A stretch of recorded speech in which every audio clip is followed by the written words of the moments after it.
नमस्कार, राजनीतिक खबरों के सबसे दिलचस्प ठिकाने में मैं रूपेश मिश्रा आप सभी का स्वागत करता हूं कि एक ऐसी मुसाफत में डाल गए तुम कि हम अपने अंदर ही सफर काट रहे हैं। जी हां, राजस्थान कांग्रेस के नेता इन दिनों कुछ ऐसा ही सोच रहे हैं। दरअसल आला कमान के दूत केसी वेणुगोपाल और प्रदेश प्रभारी अजय माकन जब कल प्रदेश के दौरे पर आए और जैसे माहौल बना उससे लगा कि कुछ होगा, लेकिन खबर है कि दोनों नेता दिल्ली वापस बैरंग ही लौट गए, क्योंकि सूबे के निजाम मुख्यमंत्री गहलोत की अपनी शर्तें थी तो सूबे के पूर्व मुख्यमंत्री सचिन पायलट की अपनी जिद थी। क्या है पूरा मामला, उसे विस्तार से समझने के लिए देखिए हमारी खास रिपोर्ट। गुलाबी शहर की अंधेरी रातों में सरपट निकल रहा ये गाड़ियों का काफिला आला कमान के दूतों का है। आए थे पायलट गहलोत के झगड़े का पेच सुलझाने, लेकिन क्या करके गए किसी को नहीं मालूम। गौरतलब है कि पायलट गहलोत के सियासी वर्चस्व की जंग की सुलह कराने केसी वेणुगोपाल और अजय माकन आए थे। कल देर शाम आए, फिर मुख्यमंत्री गहलोत से आधी रात तक मंत्रणा की, फिर 5 सितारा होटल में रात गुजारी और सुबह प्रदेश कांग्रेस मुख्यालय पहुंच गए।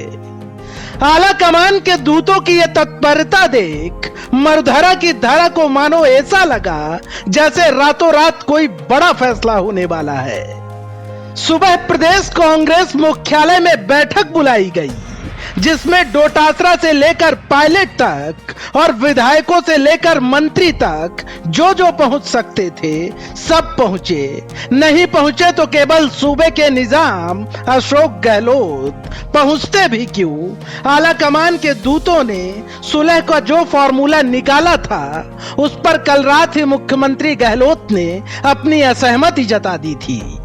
खैर, दिल्ली दरबार के दूत आए थे तो माहौल तो पूरा ही बनाना था, इसलिए सोचा कि मुख्यमंत्री से मिलकर लौट जाएंगे तो संदेश मुनासिब नहीं जाएगा, इसलिए थोड़ा माहौल कांग्रेस दफ्तर में भी बना लिया जाए।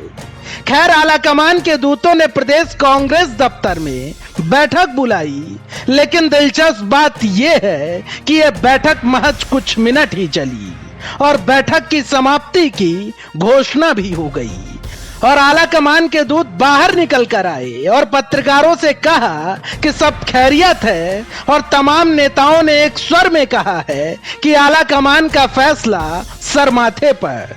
मैं एक और चीज कहना चाहता हूं कि मैं 28 और 29 तारीख को 2 दिन के लिए राजस्थान में मैं फिर खुद आ रहा हूं और हम लोग कांग्रेस विधायकों से मैं यहां पर आकर के एक एक करके सबसे अलग बात करके जिला और ब्लॉक के बारे में उनसे मंत्रणा करूंगा, क्योंकि हम चाहते हैं कि हम लोग कोई भी निर्णय जिला और ब्लॉक का करें तो हमारे विधायकों का सीधे सीधे जो है AICC को पता होना चाहिए। हम संज्ञान लेना चाहते हैं और इसलिए हम लोग 28 और 29 को मैं 2 दिन के लिए यहाँ पर आकर के सभी विधायकों से मैं मिल रहा हूँ और उनसे भी हम लोग चर्चा करेंगे। बोर्ड कॉर्पोरेशन में अच्छे लोगों के नाम वो बताएं, वरिष्ठ लोगों के, और जिला और ब्लॉक का भी हम उनके साथ में चर्चा करेंगे। सर, मंत्रिमंडल फेरबदल को लेकर के क्या है सर? मंत्रिमंडल में फेरबदल, एक मिनट सुनिए, कोई भी ऐसी चीज को हम तारीख के साथ मानना नहीं चाहते। मैं सिर्फ 2 बातें कहना चाहता हूं कि कहीं पर भी कोई भी विरोध नहीं है, आपस में विरोधाभास नहीं है, सब निर्णय हो चुका है। और दूसरा, हर जो हमारे कांग्रेस के लीडर हैं सबने आला कमान के ऊपर, केंद्रीय नेतृत्व के ऊपर विश्वास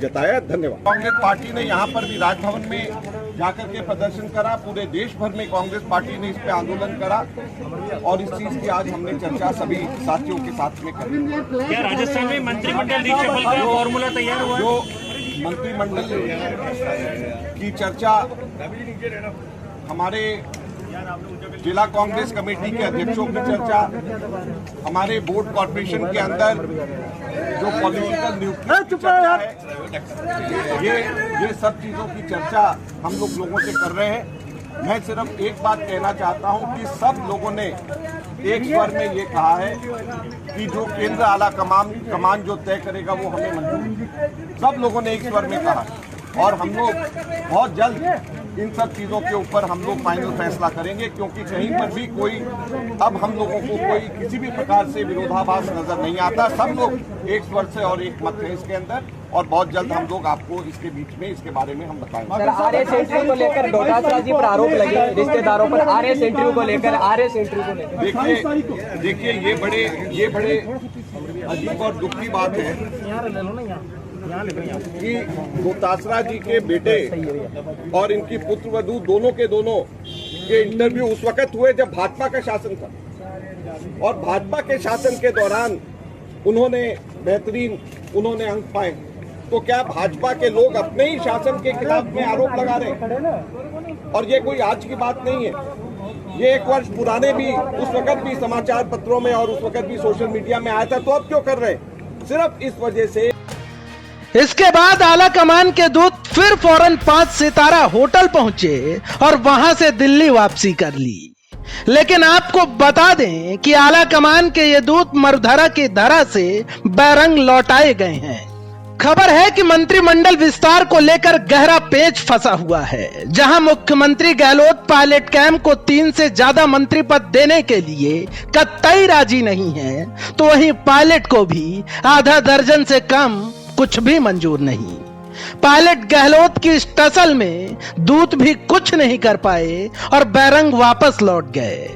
कुल मिलाकर इतना समझ लीजिए कि अब सभी की निगाहें 10 जनपद पर जाकर टिक गई हैं, क्योंकि अंतिम फैसला वहीं से लिया जाएगा और जो फैसला वहां से होगा वो चाहे पायलट हो या फिर गहलोत, उन्हें स्वीकार ही करना होगा। Bureau report, the fact India.